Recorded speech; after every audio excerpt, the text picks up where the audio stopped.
ఒక పేపర్ లో ఉన్న కంటెంట్ ఇంకో పేపర్ లో యావరేజ్ గా తీసుకోవాలంటే ఏం చేయాలి? Yes, most of the people xerox తీసుకోవాలని చెప్తారు, బట్ అది జిరాక్స్ అనకూడదు, ఫోటో కాపీ అనాలి. మరి ఎందుకు చాలా మంది జిరాక్స్ అంటున్నారు అనేది మనం తెలుసుకుందాం. ఫోటోకాపీ మెషిన్ నుంచి వచ్చిన ఒక డాక్యుమెంట్ లేదా పేపర్ మనం ఫోటోకాపీ అంటాం. జిరాక్స్ అనేది ఒక కంపెనీ నేమ్, దాని యొక్క ఫుల్ నేమ్ ఏంటంటే జిరాక్స్ కార్పొరేషన్.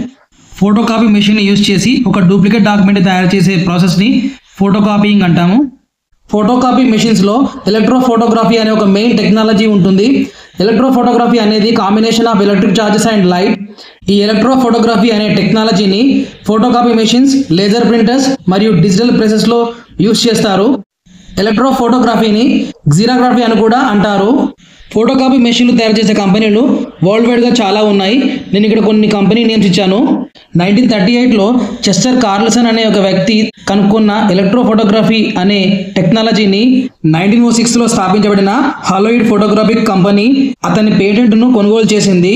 తర్వాత ఈ కంపెనీ పేరు జిరాక్స్ కార్పొరేషన్గా మారింది. 1959లో ఈ జిరాక్స్ కార్పొరేషన్ కంపెనీ నుండి first automatic photocopy machine release అయింది. ఆ మెషిన్ పేరు జిరాక్స్ 914. ఈ జిరాక్స్ 914 అనే ఫోటోకాపీ మెషిన్ వచ్చిన తర్వాత ఫోటోకాపీస్ తీయడం చాలా ఈజీ అయిపోయింది. ఈ మెషిన్ వరల్డ్ వైడ్ గా చాలా ఫేమస్ అయింది. ఈ విధంగా ఫోటోకాపీస్ అనే వర్డ్ కి బదులుగా జిరాక్స్ మెషిన్ కాపీస్ అనడం స్టార్ట్ చేశారు. తర్వాత జిరాక్స్ కాపీస్ అని జిరాక్స్ అని వాడుకలోకి వచ్చింది. ఈ ఫోటోకాపీ మెషిన్స్ చాలా కంపెనీస్ తయారు చేస్తున్నప్పటికీ కూడా జిరాక్స్ అనే వర్డ్ అట్లాగే ఉండిపోయింది.